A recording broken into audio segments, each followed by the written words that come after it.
अब वो मंत्री तो देखो ये विशेष अधिकार प्रधानमंत्री का है, लेकिन जिनको मंत्री बनाया है अभी विभाग आवंटित किए नहीं है, देखते हैं क्या होता है। लेकिन मैं तो चाहता हूं जो भी व्यक्ति सांसद मंत्री बनता है उनकी डबल जिम्मेदारी बन जाती है प्रदेश के प्रति। अभी सरकार भी भाजपा की है केंद्र में, राज्य में, तो मंत्री पहले भी बने थे, लेकिन राजस्थान को बहुत विशेष लाभ नहीं हुआ। हम लोग इतना मांग करते रहे, भौगोलिक दृष्टि से राजस्थान देश का सबसे बड़ा राज्य है, तो यहाँ पर जो किल्लत है, आज जो हालात बने हैं बिजली पानी के, उसमें केंद्र सरकार का और सहयोग मिलना चाहिए था, क्योंकि सरकार भाजपा की है। अब मंत्री बने, अब देखते हैं वो कितना लाभ प्रदेश की जनता को दे पाते हैं। सिर्फ शपथ लेने से पार नहीं पड़ेगी ना, जनसेवा करनी पड़ेगी। केंद्र से हमारा जो हक है, अधिकार है, उसको लेकर आएँ, परियोजना लेकर आएँ, आवंटन बजट को करवाएं, स्कीम्स बनाएं, प्रोग्राम बनाएं, जनता को राहत मिले, तब तो मंत्री पद मिलने का कोई फायदा भी है। सर, संभवतः देश में आज़ादी के बाद पहली ऐसी कैबिनेट है जिसमें एक भी मुस्लिम चेहरा नहीं है। देखिए, ये तो कोई नई बात नहीं है, लेकिन भारतीय जनता पार्टी की जो राजनीति रही है वो कहीं ना कहीं आपस में टकराव पैदा कर कर राज करने की रही है। और ये देश सबका है, इसमें हिंदू, मुसलमान, सिख, ईसाई, बहुत सब लोग हैं। लेकिन भारतीय जनता पार्टी का जो संसदीय दल है या जो कैबिनेट है, उसमें देश की जो परछाई है वो कहीं ना कहीं कम दिखती है, जितनी होनी चाहिए उतनी है नहीं। सर, पिछले कुछ समय से आतंकवादी घटनाएं बढ़ी है कश्मीर में। एक जिले के लिए बहुत गौरव की बात है, आपने इतना टॉप को सम्मान दिया।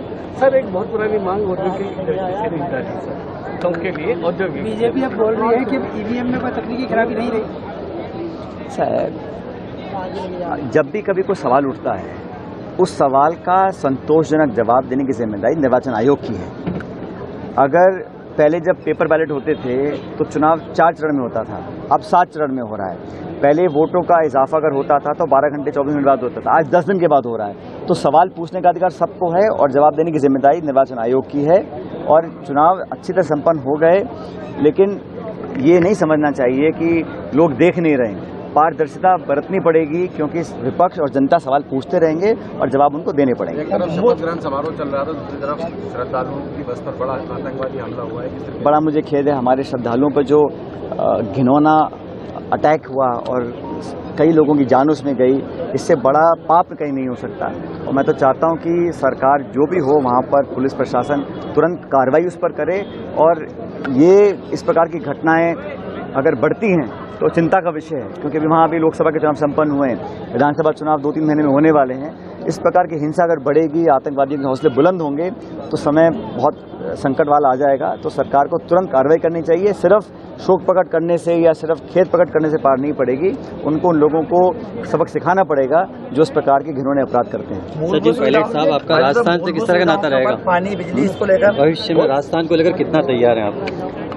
तो तैयारी है, हम लोग अच्छा चुनाव लड़ा है। पायलट 2028 में मुख्यमंत्री का चेहरा होंगे राजस्थान में कांग्रेस से? अभी बहुत समय पड़ा है, हमारा संगठन मजबूत है। मैंने परसों भी कहा था टोंक में कि 4 साल 6 महीने बाद सरकार कांग्रेस। अच्छा पायलट साहब, ऐसा क्या है कि आपके विरोधी भी आपकी तारीफ में कहीं बढ़ने लगे हैं?